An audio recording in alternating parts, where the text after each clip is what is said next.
Hoy te voy a contar una historia que tiene que ver con uno de esos episodios oscuros de la historia nacional. Ajá. Sí, muy gris, muy feo. Voy a referirme a uno de esos hechos trágicos que marcaron fuertemente a los argentinos. Tanto que muchos adultos mayores o viejitos amigos, digámoslo, Sí. ¿se acuerdan? ¿Se acuerdan, Juancho? Sí. Sucedió hace casi 60 años, exactamente 58 años, y tiene que ver con el primer desaparecido por razones políticas en nuestro país. Ajá. El famoso caso Ingalinela. Ajá. La cosa fue a mediados del año 55, Juancho. Sí. El gobierno de Perón hacía agua por los cuatro costados, mediados del 55. El 16 de junio de ese año... Fue, sí, el ataque exactamente, de Plaza de Mayo. a Plaza de Mayo. Como bien dices y recuerdas, la Marina de Guerra con parte de la Aeronáutica se sublevaron contra el gobierno y produjeron esos gravísimos hechos que se conocen como el levantamiento de la Marina, Sí. el ataque a Plaza de Mayo, como acabas de recordar, digámoslo, Juancho, una de las masacres argentinas. Ujú. Más de 300 muertos y de 2000 heridos. De esta cosa no Sí, sé por sí. qué nadie se acuerda, Juancho. Un ataque ¿no? aéreo contra la plaza. No, además, las imágenes que todavía uno tiene de haber visto fotografías o películas, Sí. filmaciones. Ese día brutal, Juancho, el golpe se frustró, hay que aclararlo. Sí. Después se dio finalmente en septiembre septiembre. de ese mismo año. Entre ese día y septiembre pasaron muchísimas cosas en la Argentina, Juancho. Ese día brutal, aquel 16 de junio, desató como consecuencia una represión también brutal, Juancho. Sí. Pero represión que no abarcó solo a los militares que habían estado involucrados en la zonada.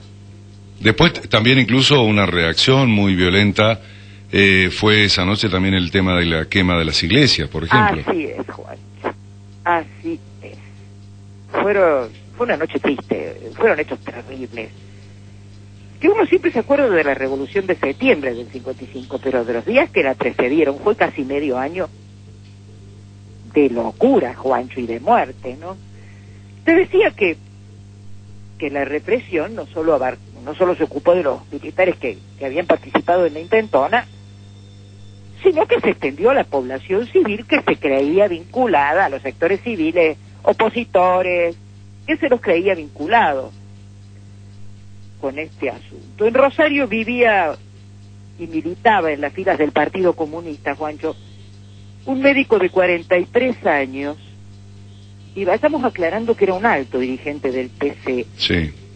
muy querido por sus conciudadanos, por su barrio, que además no eran militantes como él de partido. Fíjate que había radicales, demócratas en la zona, lo amaban al doctor Ingalinela, y sobre todo muy respetado por sus pares médicos, Sí. por su conocimiento de la medicina, que ejercía en su consultorio particular instalado en su propia casa, y además trabajaba como médico ad honorem del Hospital de Niños en Rosario, porque claro, como era comunista, para él no había Sí. cargo posible en la administración pública, entonces trabajaba en el Hospital de Niños de Rosario. Me reitero, un hombre de intensa actividad social, un militante comunista de aquello, había sido candidato a diputado por ese partido, fíjate, una cosa rarísima, Sí. que en aquellos tiempos aparezca un candidato a diputado del Partido Comunista. Era un redactor de panfletos, proclamas. Por supuesto que tenía su propio mimeógrafo clandestino, imprimía sus cartillas y las distribuía él, tanto en su consultorio, militancia propia de este tipo de militantes de izquierda de aquellos tiempos, ¿no? Mm. Fíjate que había estado en la Unión Soviética, inclusive antes de 55, pero hay que aclarar que este hombre para nada tenía características de hombre de violencia. Sí. Para nada, Juan. Era un militante. Fíjate que también dicen que se enojaba cuando pintaban paredes. Mm. Y era personalidad, ¿no? Sí, sí. Difusor de ideas de Marx, organizaba actos. pero reitero, jamás se lo vio andar ni armado, ni a balazos, ni a golpes. Pero claro, solo su militancia le valió una entrada tras otra en toda la comisaría de Rosario. Vivía preso. Todos los días, desde el 50 al 55, entraba y salía cada rato por cualquier motivo. Fíjate que hasta por ruidos molestos. Fue a parar en... Sí. Lo detenían, lo interrogaban. A los 2 o 3 días estaba afuera. Sí. Pero esto pasó durante 5 años. La noche del 16 de junio, Juancho, el día que se había producido ese terrible hecho de Plaza de Mayo, había andado volanteando por la zona sur de Rosario, por ahí, por la zona de los frigoríficos, en contra de los que habían producido el golpe de Estado. Escúchame lo que te acabo de decir. O sea, a favor de la institucionalidad. Sí. Al gobierno le pegaba como en la guerra, quédate tranquilo, pero más en contra estaba de los golpes de Estado. Sí. Y esos eran los panfletos que había repartido ese día. Terminó de hacerlo, volvió a su casa y cuando se estaba duchando, una partida policial lo fue a buscar. Sí. Se lo llevó detenido, Juancho. Y estaba en su casa a pesar de que todos los compañeros y camaradas de la militancia, como se dicen entre ellos, incluso a su propia esposa, una maestra que se llamaba Rosa Trampel, le pidieron que esa noche tuviera cuidado, porque lo que había pasado era distinto, era un día muy grave, y la cosa se estaba poniendo más brava, no vengas a casa, en definitiva. Pero él creyó que no era para tanto. Mientras se bañaba, porque estaba esperando unos análisis que había pedido a una pacientita que estaba grave, llegó la policía, te decía, y se lo llevó. Tras él, apenas se lo llevaron, a las 11 de la noche su esposa, con un termo y una frazada, llegó a la comisaría, como lo hacía siempre, Juan, sí. Atrás del marido caía ella con estas cosas propias de la atención al privado de la libertad. No le recibieron las cosas porque estaba fuera de horario. Le llamó la atención a la señora porque tenía una experiencia bárbara. Cada vez que iba, a cualquier hora le llevaba las cosas y se las recibían. Y esta vez dijeron no, aclarando que esa noche había 60 personas, más de 60 personas fueron detenidas en Rosario, casi todos militantes del radicalismo y del PC. A la mañana siguiente volvió la señora y se le informó que su marido había sido liberado a la madrugada. Sí. Se le mostró el recibo firmado por él, donde constaba que le habían reintegrado el dinero, la billetera, los documentos, esas cosas que se le devuelven a los que han estado en libertad, y que se había ido. La mujer reclama, no comprende, cómo que está libre y no está en casa. ¿Sabes lo que le contestó el comisario? Dijere bien a su marido, señora, que seguro que aprovechó esta circunstancia para fugarse con una amiga de él a Brasil. Ajá, mira vos. Juancho. Lo cierto es que pasaban los días y Galinera no aparecía ni en la comisaría, ni en Brasil, ni en la policía, en ningún lado.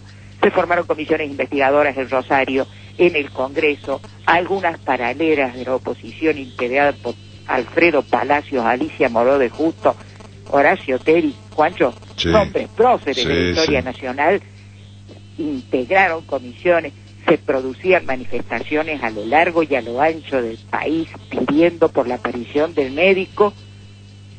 Fíjate, Juancho, la primer huelga general de médicos del país se produjo con motivo de la reclamación de la aparición del doctor Ingalinera. Mira vos. La primera vez que los médicos hicieron una huelga. Pero fíjate vos las cosas cómo trascendieron. Un mástil del estadio de Newell's Old Boys en Rosario, durante un partido de fútbol, en ese mástil apareció una bandera en lugar de la bandera argentina, una bandera gigantesca que decía que aparezca Ingalinera. Sí. Estamos hablando de un movimiento. El interventor de Santa Fe, que era un marino, no nos olvidemos que la que se había levantado era la marina, de apellido Anzorena, no se creyó para nada la versión de la libertad, el recibo que se había ido.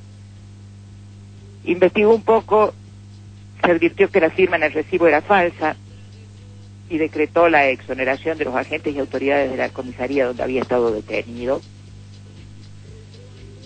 Hasta que uno de ellos se quebró, nunca falta el arrepentido, Juan. Sí. Y confesó que que el doctor Ingalinela había muerto durante la aplicación de la picana eléctrica. En un interrogatorio para que dijera dónde guardaba su famoso mimeógrafo. Que me lo imaginaba, te juro. Me imaginaba esos mimeógrafos en lata de dulce de batata grande. Yo los conocía esos, pero no sé cuál habrá sido el de Ingalinela. Sí. Supongo que tiene que verse un poco más complejo. Más grande, sí. Sí, porque por algunos inclusive hablan de una pequeña imprenta. Algunos autores dicen tenía una pequeña imprenta. Me imagino que debe haber sido algo más complejo. Pero de todos modos, lo cierto es que el hombre, en definitiva, había muerto por la picana. Por la picana, siendo torturado. A propósito, la picana es un invento del hijo de Leopoldo Lugones, no sé si lo sabías. Es una cosa muy triste. Uno de los tantos inventos tristes célebremente argentinos, mira. Sí. En definitiva había muerto pocas horas después de la detención, Juancho. Y su cadáver había sido sacado clandestinamente de la policía, por supuesto, llevado a las inmediaciones del cementerio de un pueblo cercano a Rosario, que se llama Ibarlucea, y ya habían transcurrido 40 días de los hechos.